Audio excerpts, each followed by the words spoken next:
You might be a redneck if you drink so much you attack your lawnmower and your son. You might be a redneck if you go to extreme lengths to smuggle a catfish. You also might be a redneck if you get arrested for pulling a couch behind your tractor, loaded with kegs. In this video, we will be celebrating the stupidity of 10 such rednecks who committed crimes that only a redneck could commit. So, stow away your spit cup and don't forget to crack open a fresh beer because we're going on a crazy ride. Starting off with number 1. Family Fight Club. A 43-year-old man in Palm City, Florida is in some hot water after he allegedly got drunk, shot at his lawnmower with a pistol, fought his adult son, and then, for the cherry on top, he pulled a shotgun on his son. The man ended up in jail after being shocked not once, not twice, but 3 times with a taser by the police. The very best part of this ordeal was the excuse this man gave the officers for why he was behaving in this manner. This guy actually told the sheriff's deputy he had no idea why he was being arrested and going to jail. He then stated, and I quote, "I shoot in the yard all the time, and fighting is what redneck people do." What do you think? Is that what rednecks do? If that's what that guy truly thinks, then maybe all those Jeff Foxworthy jokes are true. Note to the wise, if your son has to wrestle 2 guns away from you because you're wasted and shooting at your lawnmower in the front yard, you're probably headed straight for jail. Why? Because that's not normal behavior. Thankfully, no one was hurt, but the father faces charges of aggravated domestic assault with a firearm and domestic battery, and his son, at least I hope, will be looking for a new place to live. Maybe one that's more peaceful and quiet. I know I would be. Number 2, redneck enough? You've probably heard of a brother-sister crime duo, or a boyfriend-girlfriend crime duo, but you rarely hear of a brother-sister-boyfriend-girlfriend crime duo. A Texas brother and sister arrested on meth charges had to be broken up for prohibited intimate contact after police say they began kissing behind bars. Wait, what? Let's revisit that just in case you missed the complexity of the previous sentence. A brother and sister started kissing in jail after being arrested for meth possession. Now, that might be the most redneck crime ever committed. But wait, there's more. They were arrested at Walmart. Incest, meth, and Walmart. The hat trifecta. Charlene Ellett was detained by officers at her local Walmart after employees accused her of shoplifting. Ellett told officers that her brother, Cameron Beck, had driven her to the store. The police searched Beck's car after getting his consent, and of course they found. How did the police know to search his car? Because cops know when you search a redneck's car, you're more than likely going to find something illegal. And most of the time, that would be meth. After the 2 yokels were brought back to the prison, deputies at the sheriff's office say they noticed the siblings, who were in adjacent cells, kissing each other on the lips between the bars. Because apparently, nothing turns on rednecks more than getting arrested with your sibling. When questioned, Ellett tried to defend their love, saying that she and Beck were actually only half-siblings. So, things weren't that weird, because they only had the same biological mother. If the 2 had the same mother and father, he said, that would be wrong. Well, the 2 were charged with possession of a controlled substance, shoplifting, and, of course, grossing out the cops. Yuck. Number 3, grounds for appeal. Saskatoon police have arrested a woman and a man in connection with what was described as a plot to sneak illegal substances into the Saskatoon Correctional Center. And how did they attempt to get the substance inside? By shooting them over the fence with a potato gun. Police say the 2 were arrested and found to be in possession of cannabis and crystal meth, as well as a potato gun.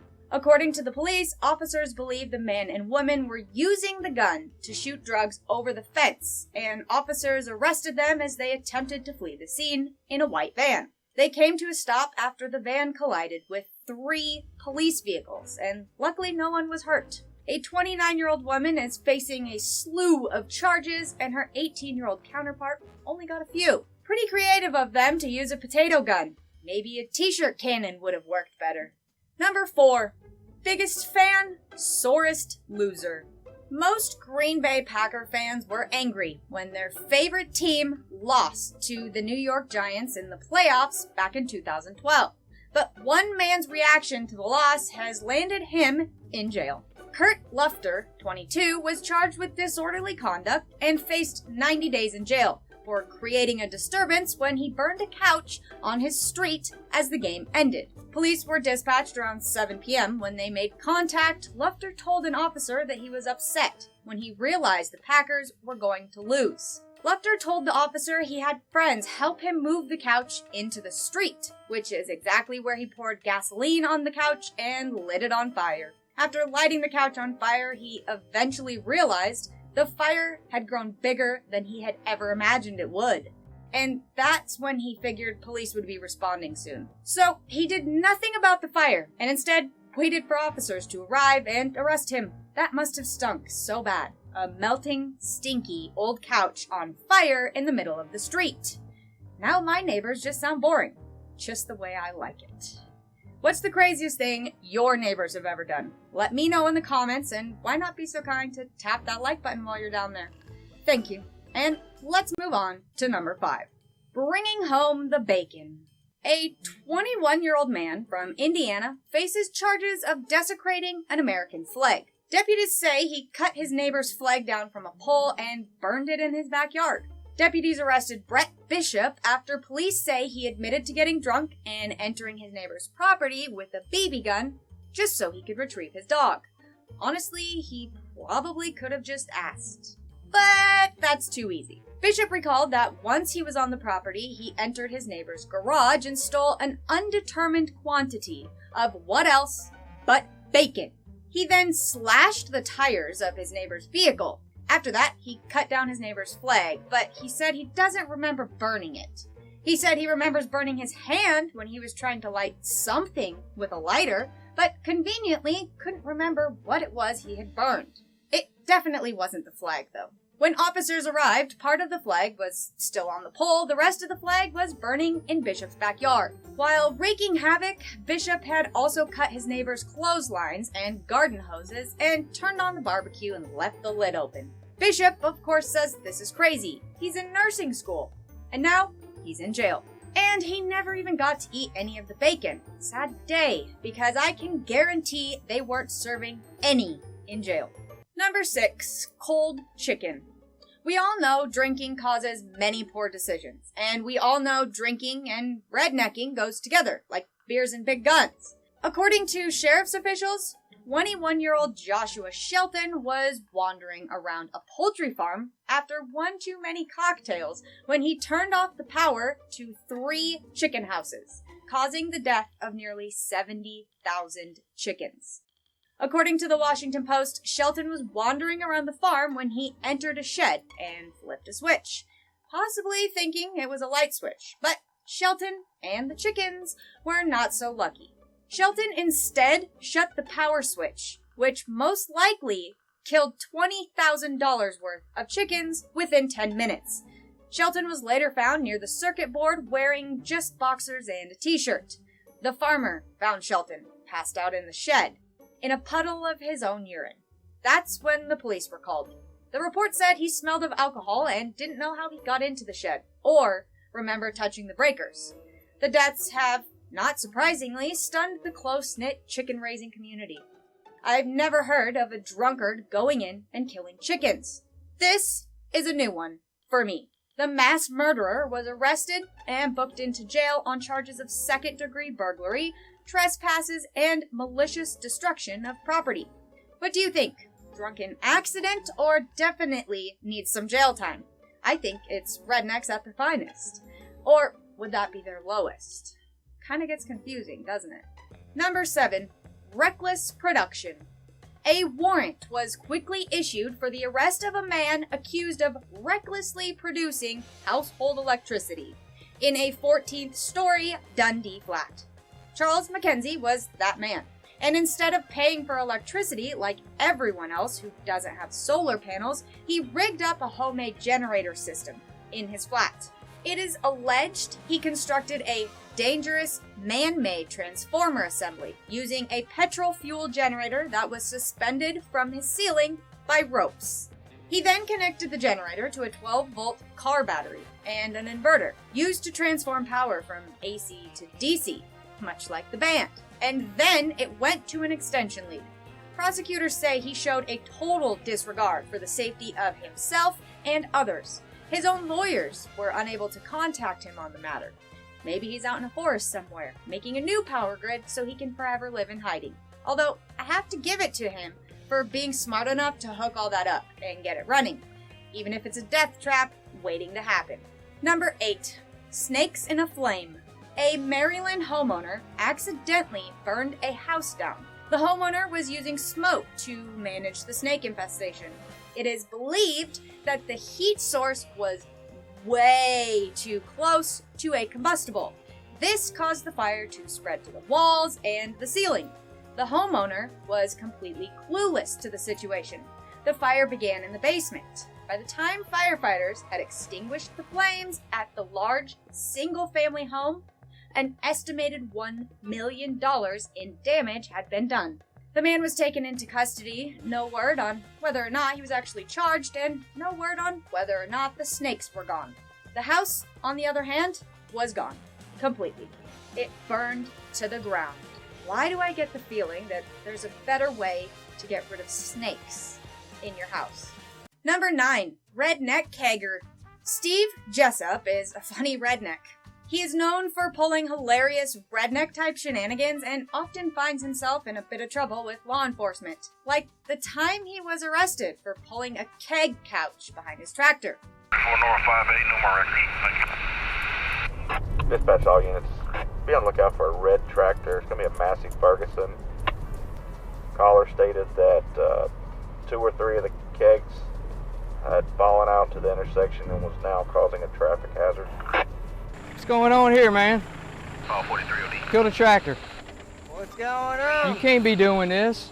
Driving a tractor, you pulling a couch, you got kegs falling off here, you got kegs falling back 2 miles back. 44 North 64. Come on. I got them tied on there pretty good. Where are you heading? About right up the road to my mama's house. Yeah? Why don't you step off the tractor for me, Steve? Come on, man. All right. Come on, dude. Yep, step on off the tractor. I can't have you driving like that. Put your cigarette down. Put your cigarette down.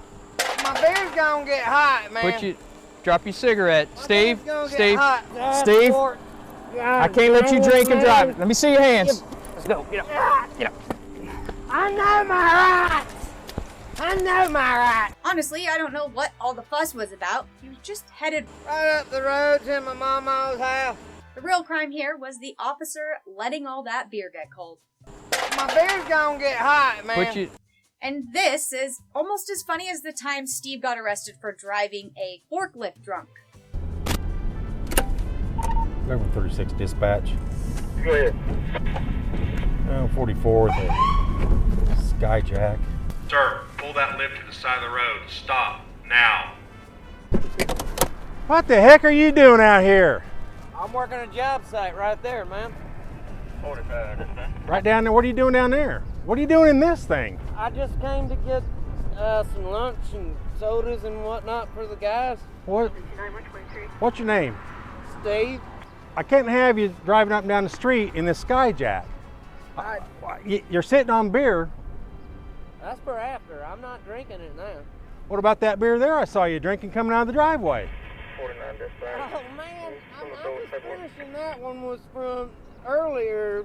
That's Steve, I can't have you driving down the road in a Man. Skyjack drinking beer. Why don't you come on down and talk to me here for a minute? Let's figure this out. man, I gotta get back to work. No, just come on down. We'll get this figured out and we'll No, get you back to man. work. No. Steve, come on down. Steve, come on down. Come get me. How about that? I'll tell you what, Steve, Get we that can do man. this the easy way or we can do it the hard way. Come on up. The Cuddy. hard way, on the way to jail, we're going to stop by the hospital. Oh, maybe I'll come down. Maybe I won't. Maybe I'll come down. 9097. Maybe I won't. Steve? 97. Come get me. Come on down. Just come on down. Let's work this out. Get you back to work. Oh, man, why don't you just go on your way and I'll go on my way? I'm giving you one more chance, Steve. Are you going to come down or are we going to bring you down, Steve? Man, why don't you do your dangest?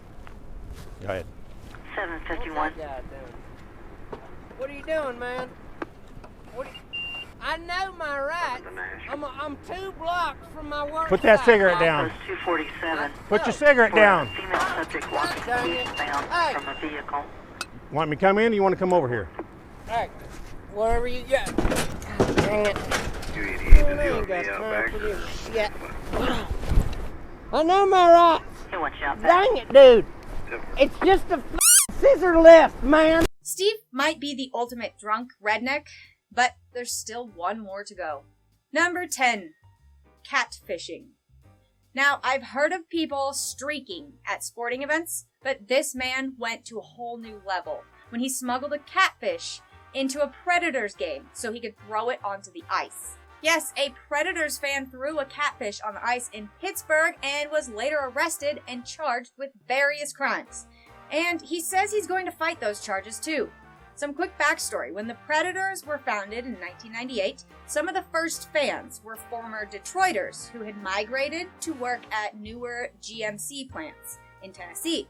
They began backing the team and were dubbed the Pred Wings. In 2003, someone ripped off Detroit's tradition of throwing an octopus on the ice, but in true redneck fashion, they threw a catfish on the ice. Fans have been throwing catfish on the ice in Nashville occasionally ever since. Okay, Pittsburgh didn't want fans from Nashville to come to the arena with a catfish and hurl it onto the ice. Holy's, a fish market in the city, even went as far as checking people's ID before selling them catfish to ensure none were taken to the arena. They even placed a sign up saying Pens fans only. But Jake Waddell, the man who threw the fish, spilled the tea and told how he smuggled a catfish into the arena. In his interview, Waddell says he's just a dumb redneck with a bad idea. Then he added, I thought, wouldn't it be awesome to get to that game? And then, like an ignorant redneck, I thought, wouldn't it be awesome to throw a catfish in the ice at the game? He went on to explain how he bought tickets to Game 1 of the Stanley Cup Final for $350, along with a catfish in Tennessee. On the 8-hour drive from Tennessee to Pittsburgh, Waddell kept the catfish in a cooler. To mask the smell, he also sprayed it with Old Spice. Fine choice. Then he needed to compress the fish size a bit. He filleted it at his cousin's house, but it was still too big, so he ran over it with his truck multiple times. No matter how much I ran over it with my truck, the head was too big, he told the interview. Then came the time to sneak it into the arena. This gets more complicated. Waddell put on a pair of underwear, followed by the catfish. Then he put on compression shorts and a pair of baggy shorts over the whole ensemble. He walked around, talked to relatives to test out whether it was obvious he was packing a catfish in his pants. He did get into the arena, snuck the fish into a free t-shirt towel, and then headed down to get closer to the ice. He walked up to the glass, threw the catfish, before being escorted away by the security. He said he could hear the crowd yelling at him, "Hillbilly, redneck," and other things. He said if it wasn't 1 versus 10,000, it wouldn't have been so embarrassing. And now he's possibly facing jail time, and I'm guessing he hopes no one asks him why he's in there, because how embarrassing would that be? Hey, what are you in for? Oh, I threw a fish. Which redneck criminal was your favorite? Let me know in the comments, and don't forget to tickle that like button while you're down there. Then, go watch one of these videos for extended laughter. And, as always, stay safe out there. True TG.